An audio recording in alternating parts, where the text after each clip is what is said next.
immédiat. Aimez, partagez et abonnez-vous.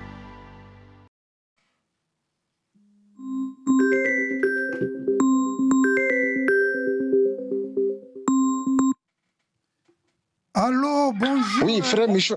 Bonjour. Oui, frère Michonoka, bonjour. Bonjour, Bobo Katoula.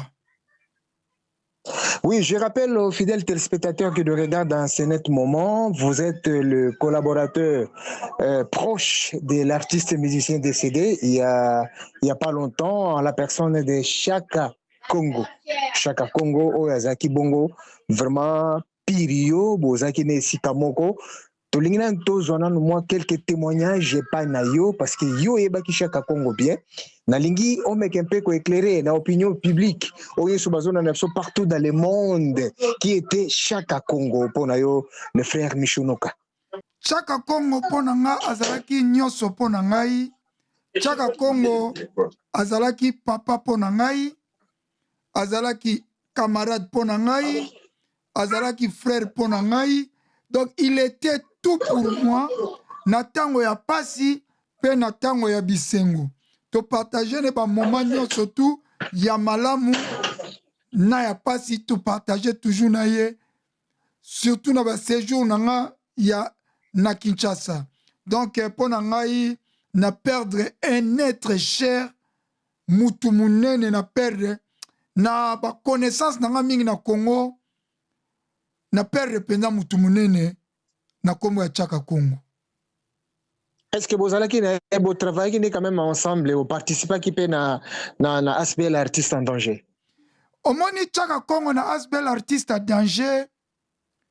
Anomaka ngai aloba na koma président asbel artiste en danger. Mais ngai psaka nga na koma président c'est le comportement ya ba musicien congolais. Et puis yobi nga za mutu moko na ninga ko salir kombo na ngai te. Congolais atolié no mbongo te. Soka moni osimbi ka mbongo acheka golie. Na psaka ke na ko préférer nazala président asbel artiste en danger te. Nazala kaka sponsor na yo, donateur na yo, mutu azo soutenir yo na Asbel artiste à danger, voire même anomaka ngai représentant ya Asbel artiste à danger na niveau ya Europe. Mais ezalaki kaka titre apesi mais natikali ko exercer ba fonction wana te parce que nga moko naza na makambo ebele na sala goyebi, naza activiste, naza entrepreneur, naza artiste musicien, donc naza tout. Donc naza polyvalent na makambo ebele. Moyena na sime ba charge apesa kinga ya président ezalaki te, surtout pour na ba musicien ya mibale apesa nga représenter Asbel artiste à danger en Europe. Nazwa kita kwa sime ngote parce que nga moko naza na occupation ebele, mais to travailler ne parce que nazalaki comme conseiller na ye on atikalaki eloko liboso na koloba na pesa ka conseil nalobi Asbel ponga na bengaki Asbel danger Asbel nabi Asbel batu bazotanga moyibi mais il faut oboma eloko wana ya moyibi parce que yo za moyibi te yo yibaka te yo zo salisa nde batu mais batu bazo comprendre te nabi si okoboma comme makambo ya moyibi ndenge nini nabi si omoni ba ONG même ba UNICEF même ba Croix-Rouge ba ONG nyonso yebi na monde international ba vivaka kaka na mbongo ya ba don oyo batu bapesaka po bakende sunga batu. Exemple, nayebi se soki catastrophe esami na Goma, volcan tomboki, to ba déplacer de guerre, UNICEF akosenga mbongo na ba partenaire na ye bakopesa tamsu 1 million. Mais na 1 million na bakopesa oyo UNICEF akomema na Congo eza kaka $100,000. Mais 900,000 eke na ba salaire, logistique, makambo ebele. Nayaki koyebisa ke musala ozosala eza lokola Croix-Rouge, eza lokola UNICEF. Soki mutu azobela, to mutu aza na problème liwa, osololi na famille na ye. Oyebisi ke nga na kosala ba démarche, mais na ba démarche na kosala, il faut Asbel artiste à danger, il faut soit 40% ou 30%. Wana okomona batu bakotanga o lisusu moyibi te. Conseil wana na portail okomona depuis mort ya Marie Misambu ti Chaka Congo akena sa mabele batu batikala isuko tanga Chaka Congo moyibi te parce que akomaki siko kosolola na famille soki problème ezali famille comprendre que musala o ba benga ba ONG ba biso na poto to benga ngo voluntary expenses.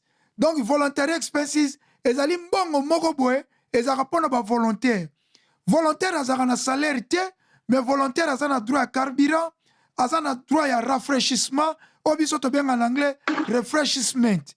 Yango na portaki conseil na Tchaka Congo, nazaki toujours conseil na ye, soki likambo ezali ya matanga, ya maladi, mutu aliboso abengaka ezali ngai, atunanga omoni dossier ndenge nini, nako porter conseil, to soka beti mikanda na ye, akotisa na gouvernement, atindaka nga na tangi, soki na confirmer, ok, so na bite, modifier. Na komaki lokola conseiller na ye principal.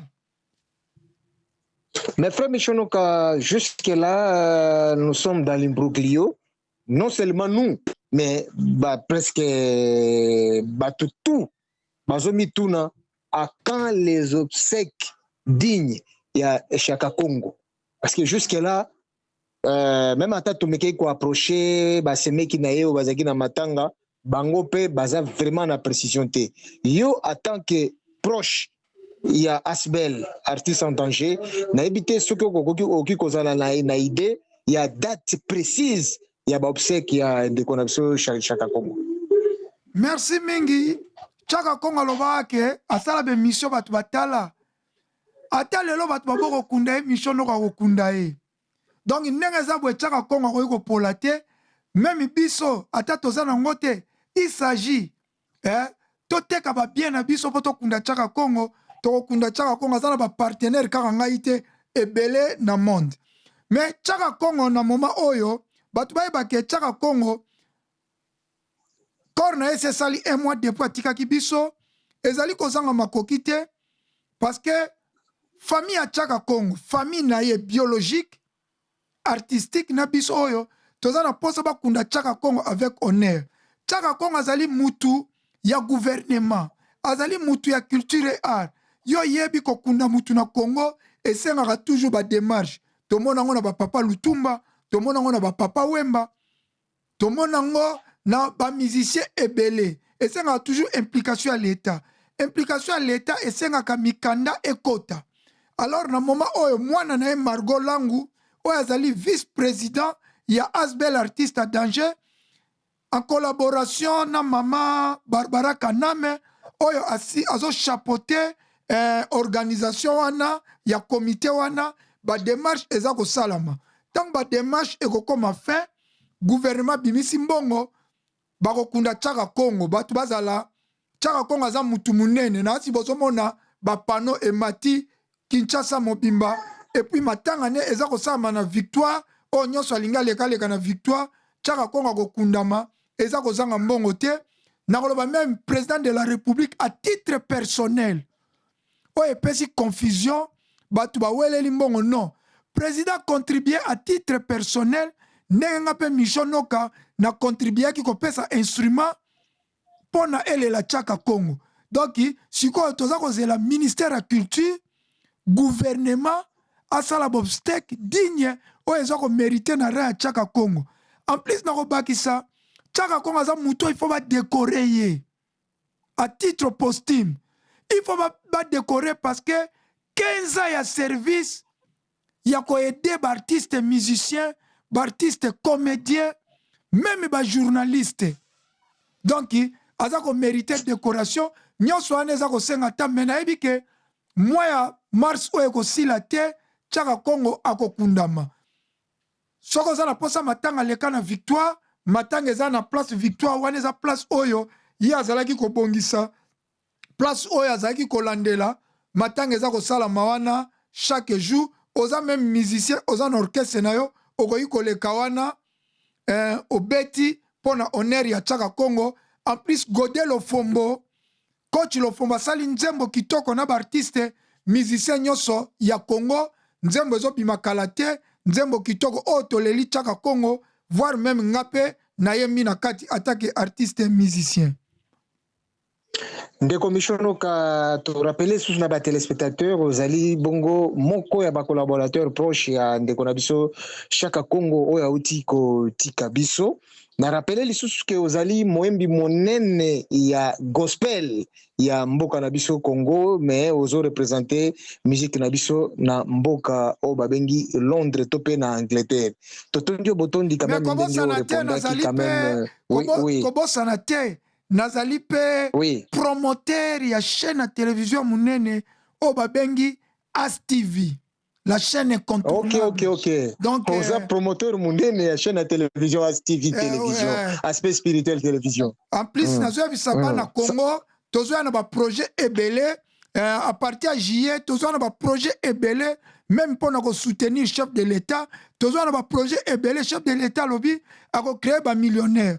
Mais bisope tokoya na mukia toza nango toye ko senga te na mukia toza nango biso toko créer ba millionnaire te mais toko créer ba mille bato ba ozana ba 1000 ba 2000 ba 100 000 $, ba 50 000 $, biso tokoya ko créer ne chef de l'État sikonde il faut créer ce biso ba mission no kapé toko ma ba millionnaire biso pe toza na projet pe ya ko aider pe ba jeune po ba koma lobby ba futur millionnaire. Très bien. Et un mot sur la culture avant de se quitter. À quand les obsèques de l'artiste musicien Edmond Langu dit Chaka Congo? C'est la question que se posent les mélomanes de la musique congolaise un mois après la disparition du fondateur de l'ONG Artistes en danger. Pourtant, il y a quelques jours, la famille avait reçu 50 000 $, contribution personnelle du chef de l'État. Pour plus de précision, on écoute Margot Langu, fille aînée de Chaka Congo. Elle a été jointe au téléphone par King Monga. C'est vrai que ça fait un mois que notre papa est décédé. Il faut savoir qu'il était aussi artiste. Et il n'y revient pas qu'à la famille de décider de la date des obsèques. Nous avons écrit au ministère de la Culture, la présidence et d'autres structures culturelles pour qu'ensemble nous puissions nous convenir sur une date et nous attendons la suite. À ce stade, la structure appropriée et la Larson Danger qui dirigeait mon père et font. Je suis la vice-présidente, loin de tout ce qui est prête de confusion et qui sert du décès de notre papa comme un fonds de commerce. Par rapport aux 50 000 $, le chef d'État a cotisé à titre personnel parce que le ministère, c'était un artiste musicien qui est allé voir le président à titre privé. Nous, la famille, nous avons reçu 35 000 et les artistes ont eu 15 000, ce qui a permis aux artistes de payer les studios, les arrangeurs. Mais les artistes ont pris leurs 15 000 $ selon le ministère Maraï. Et puis, nous tenons d'abord à remercier le chef de l'État pour son geste qui a permis aux deux familles biologiques et artistiques de faire face à certaines dépenses avant le funérail proprement dit. Je sais que la ministre de la Culture mène des démarches dans ce sens-là. Top Congo FM.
Aimez, partagez et abonnez-vous.